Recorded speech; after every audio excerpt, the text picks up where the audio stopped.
Well, let's go to New York. Let's bring in Yezid Sayigh, Palestinian historian, former peace negotiator, and now senior fellow at the Carnegie Middle East Center think tank in Beirut. Great to have you on the programme tonight, Yezid. First of all, I know you've been looking at the pitfalls, the pros, the cons of the 20-point peace plan. Give me your immediate thoughts. What sticks out for you in the hours and days ahead?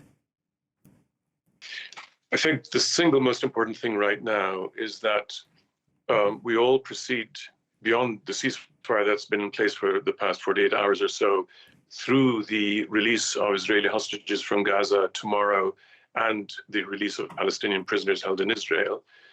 The critical question is, do we then move on from there to the full-scale resumption of aid, food, etc., supply across Gaza under the auspices of the United Nations as detailed in the Trump plan, and to the deployment of international peace monitors or peacekeepers in Gaza, continuing Israeli withdrawal to the perimeter, and the construction of a governing body for Gaza.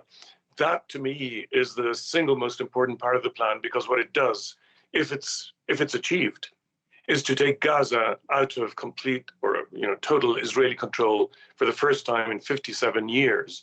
And my big fear is that we get the ceasefire, but we never move past that to the remaining steps, not Palestinian statehood, that's too much to expect out of this plan, but just to the next step of establishing an international presence, a meaningful one in Gaza that actually literally prevents further violence in Gaza. If we don't get there, Gaza is going to be stuck in misery, possibly with Israeli strikes anytime they see that there's a supposed threat. And we have a no war, no peace situation in Gaza that could go on for years again.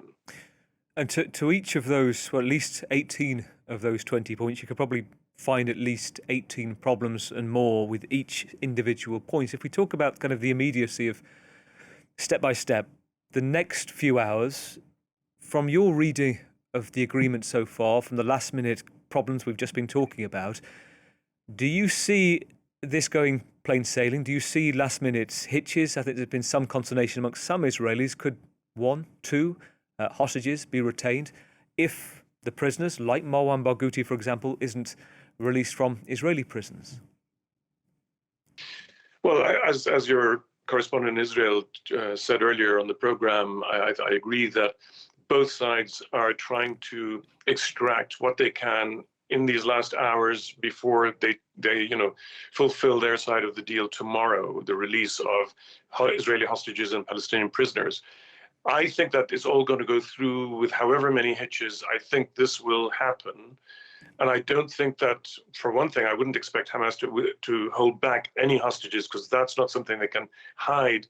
And that has no point. There's no leverage in having hostages no one knows about. I mean, so anything like that would be such a gross violation that I think they wouldn't take that risk.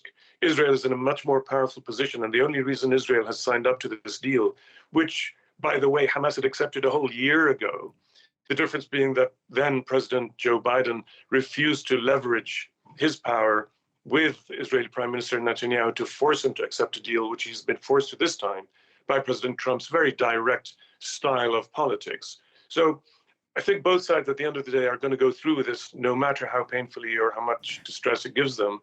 The real question is going to be immediately after whether we see the ceasefire deepening, the arrival of aid deepening, the withdrawal of forces deepening. Those are going to be the crucial moments where, if that extends into weeks and months with nothing further happening, that is where things could unravel, and where Prime Minister Netanyahu could find various justifications to sabotage the entire deal. Because I don't think the idea that there's going to be basically a liberated Gaza that is finally free of Israeli control, that with increasing recognition of the state of Palestine around the world, could be the thin edge of the wedge that he and the far right in Israel just cannot accept. If we look at what the leaders in Egypt will be talking about in the next 24 hours, after President Trump leaves Israel, goes to Egypt, to Sharm el-Sheikh, where we'll see President Macron there, 20 other leaders, Keir Starmer from France and the UK. There's kind of three broad areas, at least, aren't there? After the release, the exchange, you have the security for Gaza, stabilisation of Gaza, governance of Gaza. you have within stabilisation. Just heard recently from Tom Patterkin, who's on France 24 a lot. He's a surgeon, worked in Gaza City, worked at the Europe Hospital as well, saying on healthcare, 18 of the 36 hospitals are only partially functioning. The others don't work at all. And most of them are buried beneath, he said, quote, billions of tons of rubble. So that's a huge healthcare system, complete revamp. You have security, and sure you, like me, have seen these images of and reports of Hamas trying to it's reinitiating 7,000 fighters, and it's getting involved with other armed groups, kind of a battle for seizing the vacuum. What are you making of the security situation? Again, looking ahead. It's very fragile, very volatile. And let's remember, it's not just Hamas and allied Palestinian factions that have weapons. Israel has been arming local clans for the past year. And just the other day, I was in a program, there's an Israeli general in Tel Aviv claiming that these clans controlled 80% of Gaza. So you know, there's a lot of maneuvering here going on. Now, whether those numbers are true or not, the point is that the Israeli army has been pumping guns into the Palestinian side, you know, with allied militias. And so whether it's Hamas asserting some kind of law and order on the streets, or it's an international peacekeeping force that does that, which has yet to show up. We don't even know who's going to contribute to that, what its mandate will be, whether it'll have the power, the right, the authority, both to deal with armed clans and to block Israeli forces from re-invading or re-entering. I mean, none of this is known so far. So the security situation could be very volatile.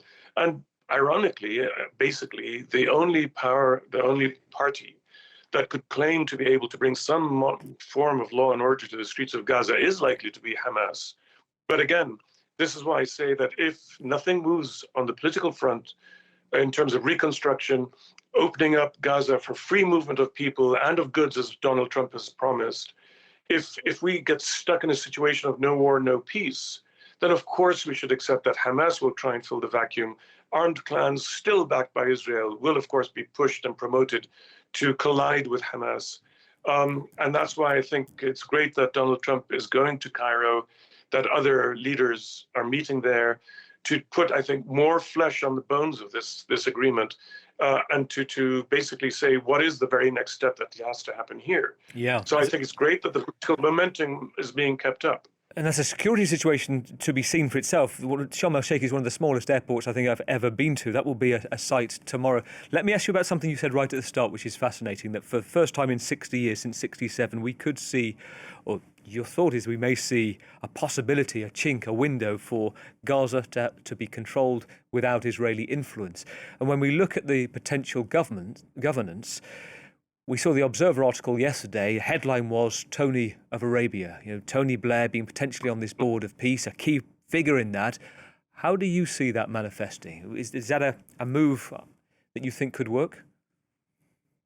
Well, if you're talking about international governance, then I think it's personally it was something I anticipated on the 7th of October as I tried to, as I heard the first reports of what had happened in southern Israel, and I tried to work out what Hamas could possibly want out of this, and to then project where we could end up. I thought that some kind of Arab or international mandate over Gaza was the only logical outcome, because Israel would need security guarantees. It wouldn't relinquish control of Gaza without that, and that would have to take some form of Arab or international trusteeship.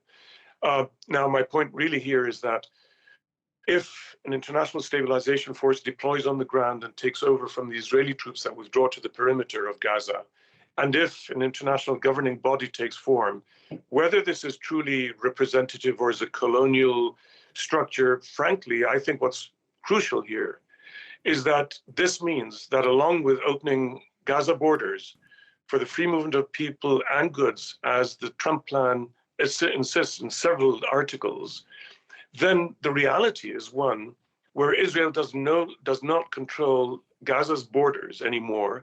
It doesn't control access in and out anymore. It might have a say, but it won't have the kind of control where for 18 years it allowed the entry of food based on a calorific calculation of how many calories each person in Gaza was entitled to receive. I mean, it's a mind-boggling, horrifying thing to think of, that this is how Israel controlled Gaza for so long. So if we exit that, then Gaza is under some sort of international mandate or protection, even if it's not UN mandate. And with governments like France, UK, and others recognizing the state of Palestine without, interestingly, objection from the Trump administration. I mean, yeah, that was very noticeable. These governments could turn around and say, well, for the first time, we have a territorial base of the state of Palestine in Gaza, and we should now focus our attention on adding the West Bank and East Jerusalem to the territory of this state. And that is why I believe the far right in Israel and Netanyahu will do everything they can to block the further development and progress of the Trump plan. Words of caution. Okay, great to talk to you tonight, Yezid. Yezid Sayigh, Palestinian historian, former peace negotiator and senior fellow at the Carnegie Middle East Centre. Thank you for your time.